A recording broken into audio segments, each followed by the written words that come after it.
प्रिय विद्यार्थियों, आज की सामाजिक विज्ञान की कक्षा में मैं डॉक्टर उमेश कुमार वाजपेयी आप सभी का स्वागत करता हूं। बच्चों, आशा करता हूं कि आप सभी लोग अपने घरों में पूरी तरह सुरक्षित और स्वस्थ होंगे। बच्चों, आज हम लोग सामाजिक विज्ञान विषय के उपविषय राजनीति विज्ञान के द्वितीय अध्याय संविधान निर्माण के अंतिम भाग तृतीय भाग का अध्ययन करने जा रहे हैं। जैसा कि आपको मालूम है कि हमने संविधान निर्माण इस भाग को 3 भागों में विभाजित किया है।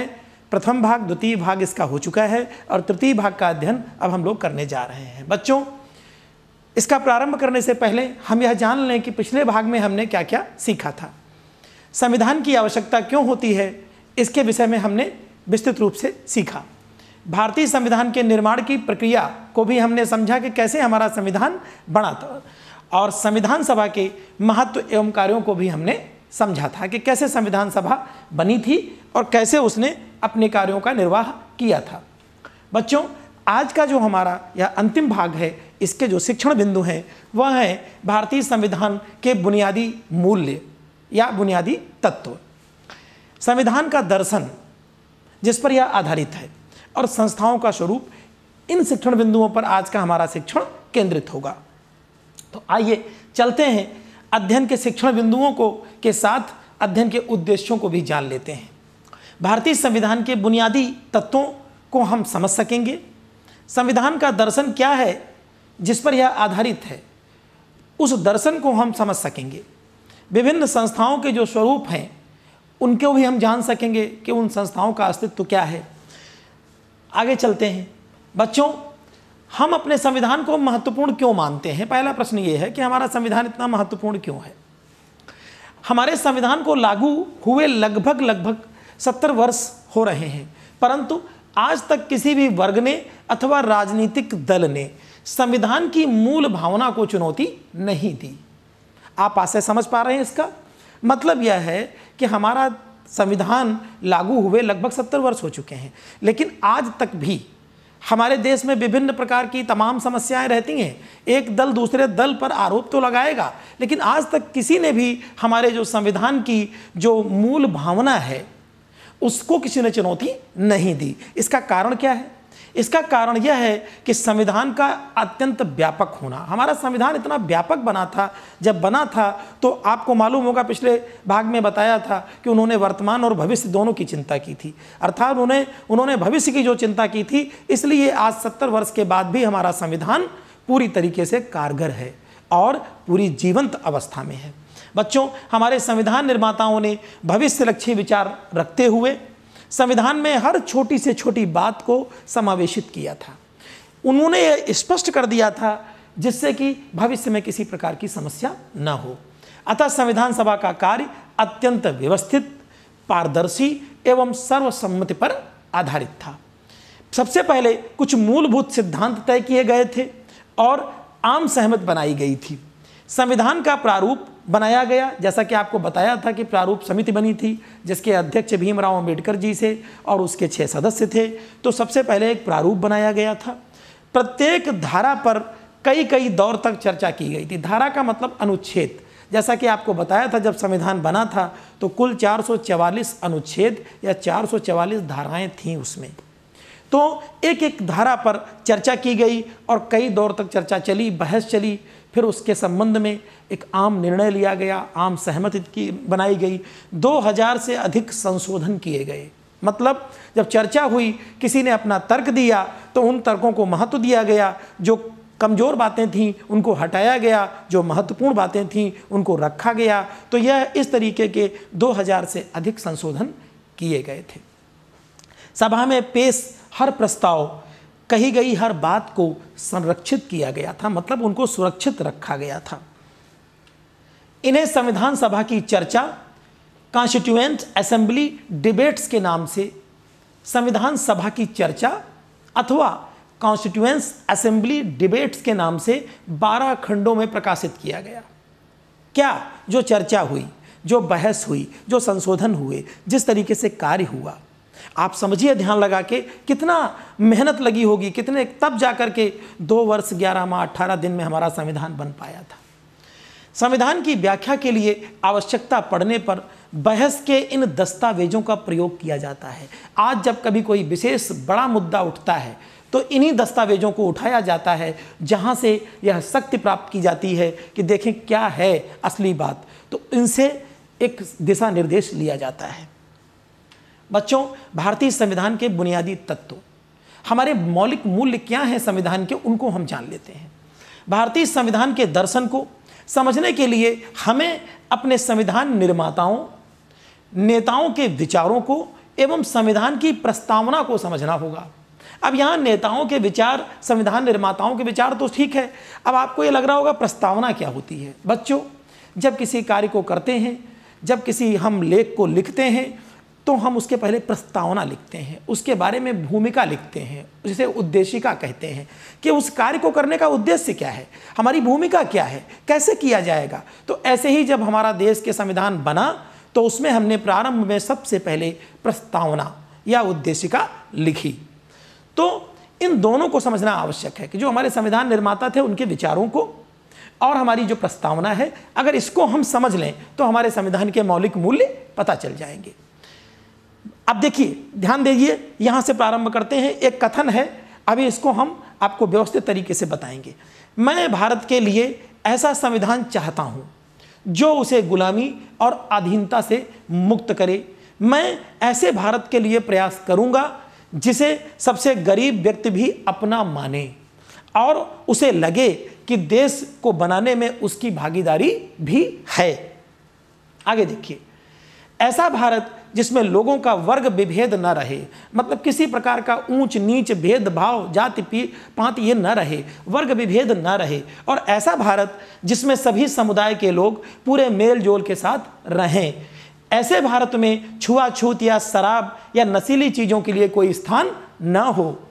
औरतों को भी पुरुषों जैसे अधिकार प्राप्त हों। देखिए, पुरुष और महिला समानता की बात हो रही है।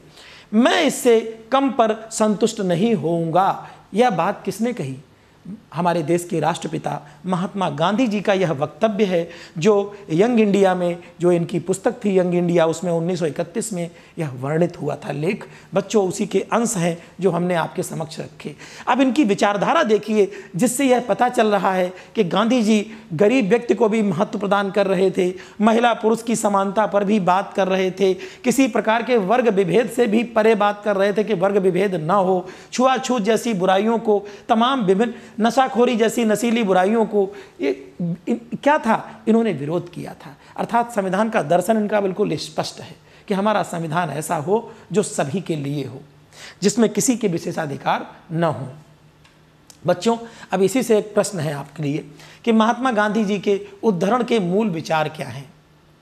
आप भी यही सोच रहे होंगे कि महात्मा गांधी जी के उद्धरण के जो मूल विचार हैं वो यह हैं कि जो हमारा संविधान है वो आम आदमी की तरह, आम व्यक्ति के लिए हो, किसी के कोई विशेषाधिकार न हो, सबको स्वतंत्रता प्राप्त हो, सबको समानता प्राप्त हो, सबके मध्य भाईचारा हो, प्रेम हो, एक दूसरे के प्रति दया भाव हो, विश्व बंधुत्व की भावना हो। यही इनके मूल विचार हैं।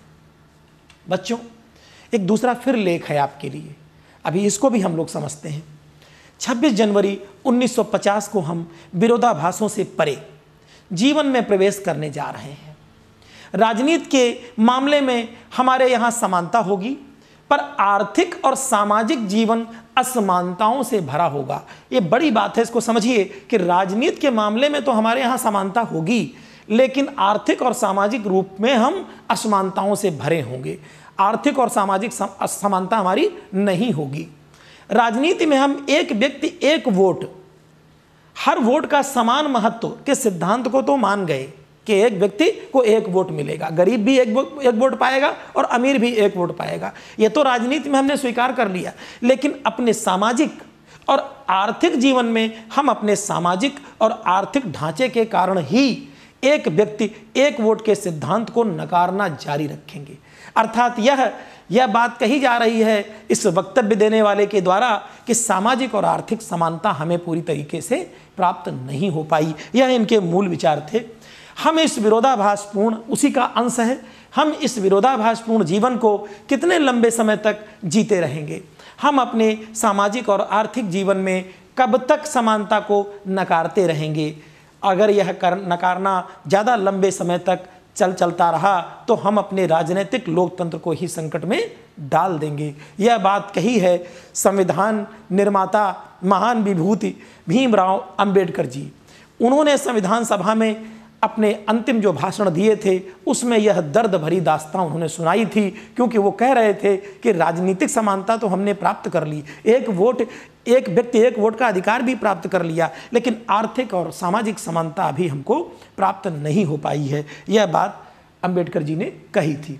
अब इसी से संबंधित एक प्रश्न है कि अंबेडकर जी के उद्धरण में आर्थिक एवं सामाजिक असमानता का क्या आशय है। आप भी ऐसा ही कुछ सोच रहे होंगे कि आर्थिक और सामाजिक असमानता, बच्चों आज भी हमारे देश में हम देख रहे हैं कि आर्थिक और सामाजिक असमानता पूरी तरीके से भरी पड़ी है। कोई व्यक्ति 2 जून की रोटी खाने के लिए तरस रहा है, किसी के पास भरण पोषण के लिए व्यवस्था नहीं है, तो किसी के पास इतना पैसा है कि वो उसे संभाल नहीं पा रहा है। ये आर्थिक असमानता का परिचायक है।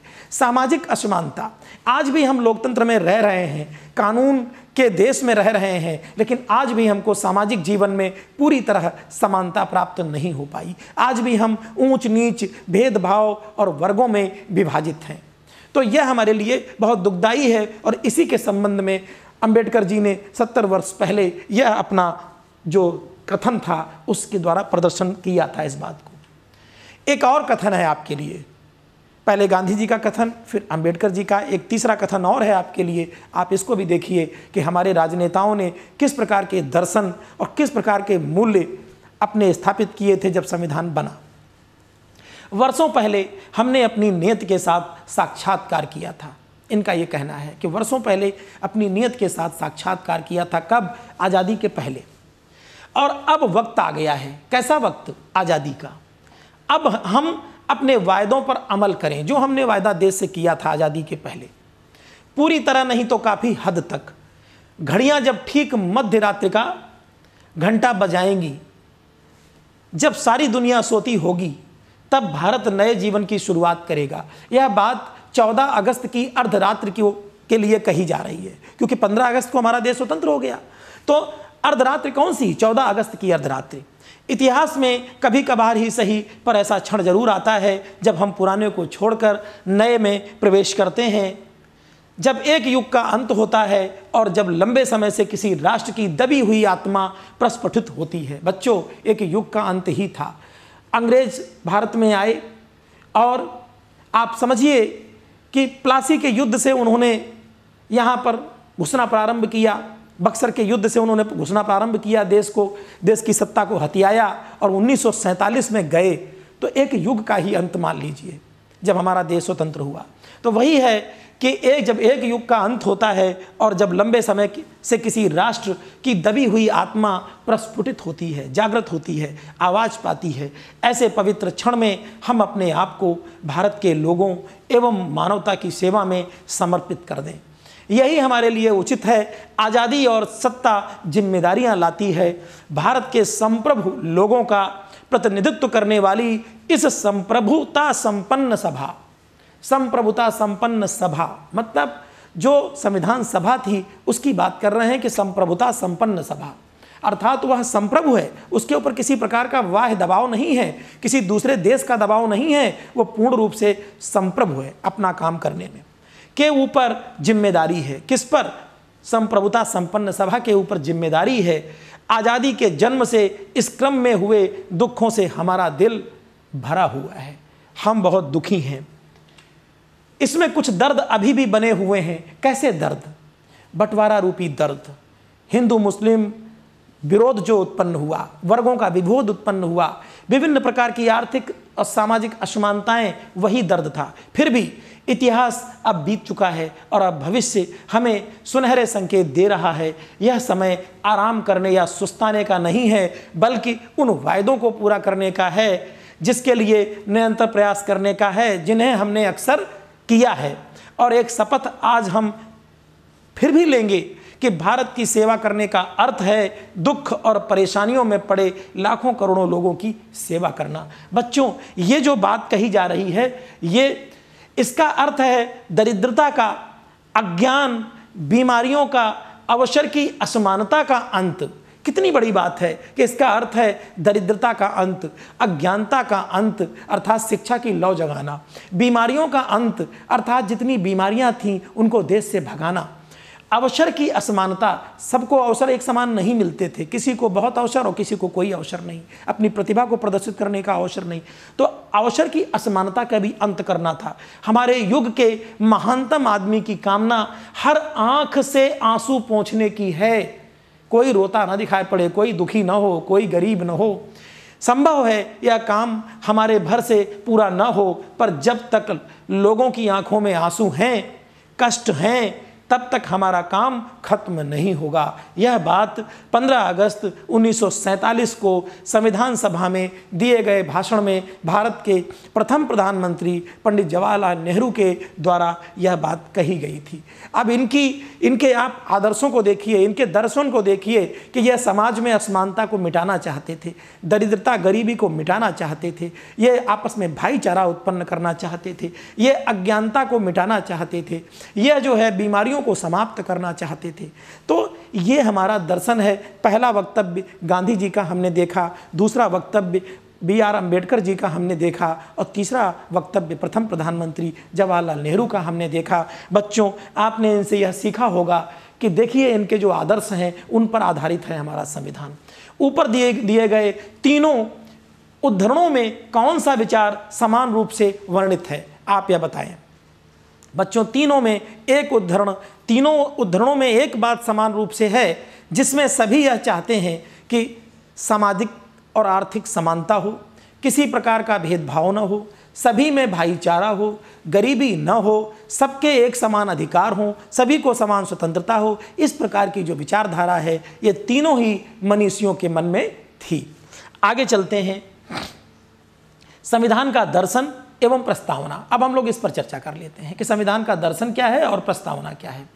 बच्चों, जो मूल्य स्वतंत्रता आंदोलन के प्रेरणा स्रोत थे वही भारतीय संविधान की प्रस्तावना में समाहित किए गए। अर्थात प्रेरणा स्रोत जो मूल्य थे, अभी पीछे हमने बात की 3 मनीषियों के वक्तव्यों की, उसमें भी वो सारी चीज़ें हैं, तो वो सभी चीज़ें प्रस्तावना में रख दी गई। संपूर्ण संविधान इन्हीं मूल्यों पर आधारित हुआ। संविधान का प्रारंभ इन्हीं मूल्यों के संग्रह रूपी प्रस्तावना या उद्देशिका से हुआ। अर्थात जो हमारी ये सभी मूल्य हैं, ये जो बातें हैं महत्वपूर्ण मानवता के लिए, वह सब कुछ जो है हमने प्रस्तावना में उठा के रख दिया। प्रस्तावना की प्रेरणा हमने कहाँ से ली? अमेरिकी संविधान से हमने प्रेरणा इसकी प्राप्त की। बच्चों, हमारी प्रस्तावना लोकतंत्र हेतु एक सुंदर कविता जैसी प्रतीत होती है। अभी आगे हम आपको दिखाएंगे। प्रस्तावना संविधान का मूलाधार है और उसकी आत्मा है। सरकार के सभी कानून एवं नीतियों का परीक्षण इसी में निहित है। दार्शनिक मूल्यों के जो इसमें आधार हैं, दार्शनिक मूल्य जो हैं इसमें, उन्हीं के आधार पर हम क्या करते हैं, सरकार की जो नीतियां हैं और कानून का परीक्षण करते हैं। कौन सा कानून अच्छा एवं जनहित में है और कौन सा बुरा, इस बात का निर्धारण प्रस्तावना से हो जाता है। बच्चों, ये देखिए हमारी प्रस्तावना यहाँ से प्रारंभ हो रही है। आप लोग इसको मन लगा के देखिए और सीखिए। और मेरा यह कहना है कि प्रत्येक बच्चा इस प्रस्तावना को कंठस्थ करेगा, याद करेगा। जब भी आपसे कहा जाए तो आप इस पवित्र प्रस्तावना को अच्छे से जो है न केवल सुना सकेंगे बल्कि व्याख्या भी करेंगे एक एक शब्द, क्योंकि इसमें वर्णित एक एक शब्द वो हमारा मूलाधार है, हमारे मानवीयता, हमारे भाईचारा, हमारी एकता का प्रतीक है। तो चलते हैं, इसको हम आपके चर्चा करते हैं। भारत का संविधान, प्रस्तावना, इसको उद्देशिका भी कहते हैं। हम भारत के लोग, कौन? हम भारत के लोग भारत को एक संपूर्ण प्रभुत्व संपन्न, अभी इनके अर्थ हम आपको बताएंगे। हम भारत के लोग भारत को एक संपूर्ण प्रभुत्व संपन्न, कैसा प्रभुत्व संपन्न? कोई दूसरा देश, कोई दूसरा व्यक्ति हम पर किसी तरीके का दबाव नहीं डाल सकता। हमें किसी प्रकार की सलाह तो दे सकता है लेकिन हमें मजबूर नहीं कर सकता। समाजवादी, हमारा देश कैसा होगा? समाजवादी होगा, जहां सभी प्रकार की समानताएं होंगी। हम किसी भी प्रकार की आर्थिक या किसी भी उसमें बंटवारा जो करेंगे वो समानता के आधार पर करेंगे। समाजवादी होगी, हर व्यक्ति के पास तक हर चीज पहुंचे। ये नहीं कि एक चीज का भंडारण एक के पास इतना हो जाए कि वो खर्च ना कर सके और बाकी कोई भूखों मरे। यह सोच थी हमारी कि सबके पास समान बंटवारा हो। पंथ निरपेक्ष अर्थात जो हमारा राज्य है, सरकार है, इसका कोई अपना पंथ नहीं होगा, धर्म नहीं होगा। अर्थात सभी व्यक्तियों को अपने मन का धर्म मानने की, धर्म की पूजा करने की, ईश्वर की आराधना की स्वतंत्रता होगी। अर्थात सरकार किसी भी धर्म पर विशेष ध्यान केंद्रित नहीं करेगी, सबको समान अवसर देगी। लोकतंत्रात्मक हमारा देश कैसा होगा? लोकतंत्र होगा, जहां पर जनता का शासन होगा, जनता ही करेगी और जनता ही सर्वोपरि होगी। गणराज्य बनाने के लिए, गणराज्य जहां का सर्वोच्च व्यक्ति वो जनता द्वारा चयनित होगा। गणराज्य बनाने के लिए तथा उसके समस्त नागरिकों को, किसको? नागरिकों को क्या? सामाजिक, आर्थिक एवं राजनीतिक न्याय। कैसा न्याय? 3 प्रकार का, सामाजिक न्याय, आर्थिक न्याय और राजनीतिक न्याय। इन 3 प्रकार के न्याय की बात कही गई है। विचार, अभिव्यक्ति, विश्वास, धर्म और उपासना की स्वतंत्रता। कितनी स्वतंत्रता? विचार करने की स्वतंत्रता होगी, हमारे अपने मौलिक विचार होंगे, उन पर कोई दूसरा व्यक्ति जो है उन पर कुछ और थोप नहीं सकता, हमें अपनी बात सोचने का अधिकार होगा। अभिव्यक्ति, बोलने की स्वतंत्रता होगी। ये जो पेपर में हम लोग पढ़ते हैं, निकलता है, टेलीविजन पे मीडिया चलती है, ये अभिव्यक्ति की स्वतंत्रता के अंतर्गत आता है बच्चों, कि हम अपनी बात को कह सकते हैं। विश्वास, जिस धर्म में, जिस उसमें व्यक्ति में हमारा विश्वास है, हमारी श्रद्धा है, हमें उसकी भी स्वतंत्रता है।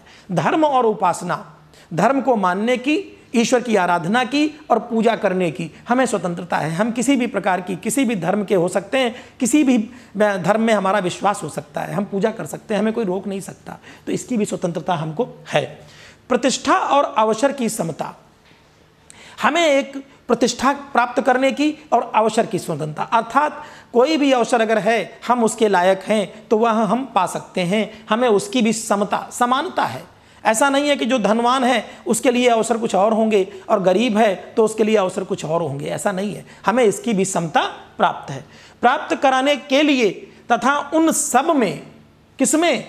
हम लोग जो भारत के लोग हैं, व्यक्ति की गरिमा, व्यक्ति की गरिमा मतलब हमारे अंदर जो हमारी गरिमा है, हमारा जो सम्मान है, और राष्ट्र की एकता और अखंडता, हमारे राष्ट्र की जो एकता है और अखंडता है सुनिश्चित करने वाली, बंधुता बढ़ाने के लिए दृढ़ संकल्प होकर आज अपनी इस संविधान सभा में, आज तारीख 26 नवंबर 1949 ईस्वी, मिति मार्गशीर्ष शुक्ल सप्तमी, मिति मार्गशीर्ष शुक्ल सप्तमी तिथि संवत 2006 विक्रमी को एतद द्वारा संविधान को अंगीकृत, अधिनियमित और आत्मार्पित करते हैं। बच्चों, इन 3 शब्दों को ध्यान से देखिए कि अंगीकृत करते हैं अर्थात ग्रहण करते हैं, अधिनियमित करते हैं अर्थात आज से यह कानून की रूपरेखा ले लेगा, और आत्मार्पित करते हैं अर्थात यह हम स्वयं की आत्मा को, अपने आप को अर्पित करते हैं। यह बात इस संविधान की जो प्रस्तावना है,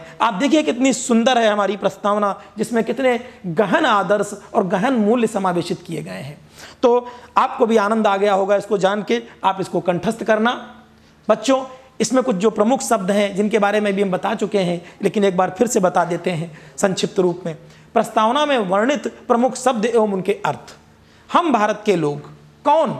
हम भारत के लोग, कोई और नहीं, कोई राजा महाराजा नहीं, कोई बाहर के लोग नहीं, हम भारत के लोग, हमने निर्णय लिया।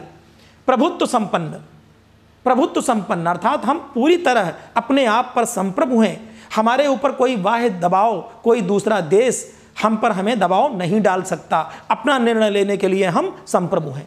समाजवादी, कैसी हमारी व्यवस्था? समाजवादी अर्थात हमारे यहाँ जो बंटवारा होगा आर्थिक अन्य चीज़ों का, तो सामाजिक चीज़ों का, तो एक समान होगा। पंथ निरपेक्ष, हमारा अपना तो धर्म होगा, लेकिन जो राज्य होगा, जो सरकार होगी, जो कानून होगा, उसका कोई धर्म नहीं होगा, अर्थात वो सभी धर्मों को समान रूप से देखेंगे। लोकतंत्रात्मक अर्थात हमारा देश जो है वो लोकतंत्र होगा, जनता का शासन होगा। गणराज्य, गणराज्य का मतलब हमारा जो सर्वे सर्वा मुखिया है, जो हमारे देश के राष्ट्रपति हैं, वो चुनाव जीत करके आएंगे, चयनित होकर के आएंगे, ना कि वंशानुगत रूप से राजा का पुत्र राजा, राजा का पुत्र राजा, ऐसे नहीं होने वाला, वो चुन करके आएंगे। न्याय, कैसा न्याय हमने बात की? सामाजिक न्याय, आर्थिक न्याय, राजनीतिक न्याय, तीनों प्रकार का न्याय हम पा सकेंगे। स्वतंत्रता, कौन कौन सी स्वतंत्रता? विचार करने की स्वतंत्रता, अभिव्यक्ति बोलने की स्वतंत्रता, विश्वास करने की स्वतंत्रता, धर्म मानने की स्वतंत्रता, उपासना पूजा पाठ करने की स्वतंत्रता। समता, कैसी कैसी समता? प्रतिष्ठा की समता, मान सम्मान की समता और अवसर की समता। अर्थात प्रतिष्ठा का मतलब यह है जो सम्मान एक गरीब व्यक्ति का होगा वही अमीर का भी होगा। ऐसा नहीं है कि आप किसी का अपमान कर दें, सबका सम्मान बराबर होगा। अवसर की समता, हमें हर जगह अवसर की समता भी प्राप्त होगी। बंधुता, राष्ट्र की एकता और अखंडता। कैसी बंधुता होगी, कैसा भाईचारा होगा? ऐसा भाईचारा होगा जो राष्ट्र की एकता को बढ़ाए और राष्ट्र की अखंडता को बढ़ाए। अर्थात हमारा देश खंड खंड होने से बचे, उसका जो है ये जो एकता है वो उस पर काबिज हो। किसके द्वारा? बंधुता के द्वारा, भाईचारा के द्वारा। तो आपने समझा होगा। अब इसी से संबंधित एक प्रश्न है कि संविधान को दिशा देने वाले कुछ मूल्य एवं उनके अर्थ। पहला है संप्रभु। अभी हमने आपको बताया, अब आपको मिलान करनी है कि संप्रभु का मतलब क्या होता है। देखिए, फैसले लेने का सर्वोच्च अधिकार जनता का होता है, हम स्वयं में संप्रभु हैं। गणतंत्र, गणतंत्र का व्यक्ति होता है कि देश का जो प्रमुख है वो चुना हुआ व्यक्ति हो। बंधुत्व, बंधुत्व क्या होता है कि लोगों को परिवार की तरह रहना चाहिए। धर्मनिरपेक्ष, धर्मनिरपेक्ष का अर्थ है सरकार का स्वयं का कोई धर्म नहीं होगा। तो यह मिलान आप लोग करिएगा। संस्थाओं का स्वरूप, अब हम लोग इस पर चर्चा कर लेते हैं। हमारा संविधान विश्व में सबसे बड़ा संविधान है। निर्माण के समय इसमें 22 भाग थे, 395 अनुच्छेद और 8 अनुसूची थी। अब अनुसूचियों की संख्या 12 हो चुकी है। संविधान निर्माताओं ने जन भावनाओं के दृष्टिगत इसे देश काल एवं परिस्थिति के अनुसार परिवर्तनीय बनाया, मतलब इसमें संशोधन हो सकता है, अपरिवर्तनीय नहीं है। अतः समय समय पर जो बदलाव इसमें किए जाते हैं उसे संविधान संशोधन प्रक्रिया कहा जाता है, जैसा पिछले भाग में भी हमने आपको बताया। हमारे संविधान में सरकार, नागरिकों एवं सभी संस्थाओं के विषय में स्पष्ट रूप से नियम एवं सीमाएं निर्धारित की गई हैं, जिनका पालन सभी के लिए बाध्यकारी है। हमारे संविधान में सभी आवश्यक संस्थाओं हेतु स्पष्ट दिशा निर्देश दिए गए हैं, जिनके अनुसार ही उन्हें कार्य करना होगा। इन संस्थाओं में प्रमुख रूप से न्यायपालिका है, कार्यपालिका है, विधायिका जिसे हम संसद भी कहते हैं, एवं चुनाव आयोग आते हैं। इनके लिए नियम निर्धारित किए गए हैं। इन्हीं नियमों के आधार पर संविधान के अनुसार ये कार्य करने के लिए मजबूर हैं। संविधान के कुछ महत्वपूर्ण भाग, भाग 1 में संघ और राज्य क्षेत्रों का विवरण दिया गया है। भाग 2 में नागरिकता संबंधी तत्व दिए गए हैं कि कैसे नागरिकता मिलेगी, कैसे जाएगी। भाग 3 में नागरिकों के मूल अधिकार दिए गए हैं। भाग 4 में राज्य हेतु नीति निर्देशक तत्व दिए गए हैं। महत्वपूर्ण शब्दावली एवं उनके अर्थ। धारा, धारा का तात्पर्य है संविधान में वर्णित जो क्रमशः बिंदु या अनुच्छेद हैं। संविधान संशोधन, विधायिका द्वारा संविधान में किए जाने वाले बदलाव। प्रारूप, किसी कानूनी दस्तावेज का प्रारंभिक रूप। और दर्शन, किसी कार्य को दिशा देने वाले मौलिक विचार। इस भाग में बच्चों हमने क्या क्या सीखा? भारतीय संविधान के बुनियादी तत्वों को हमने समझा। संविधान का दर्शन क्या है, इस पर हमने बहुत विस्तृत रूप से जाना। विभिन्न संस्थाओं के स्वरूप और उनके कार्यों को हमने बहुत अच्छे से जाना। बच्चों, आशा करते हैं कि आज आपने इस अध्याय से बहुत अच्छी जानकारी ली होगी, आपको आनंद भी आया होगा। इसी के साथ आपको हम गृहकार्य दे रहे हैं कि संविधान के बुनियादी तत्व कौन हैं, आपको लिखना है। गांधी जी एवं अंबेडकर जी के विचारों में क्या समानता है, आपको लिखना है। कार्यकारी संस्थाओं को संविधान ने शर्तों में क्यों बांधा है, आपको बताना है। बच्चों, उम्मीद है कि आप बहुत कुछ यहाँ से सीख के जा रहे हैं, और अगर आपको कुछ और अध्ययन करना है तो हमारे दीक्षा ऐप पर जाकर के कर सकते हैं, या उत्तर प्रदेश शिक्षा माध्यमिक शिक्षा विभाग के YouTube लिंक को भी आप फॉलो कर सकते हैं, उस पर जाके सीख सकते हैं। बच्चों, इसी के साथ मैं डॉक्टर उमेश कुमार वाजपेयी आपसे विदा लेता हूँ। धन्यवाद।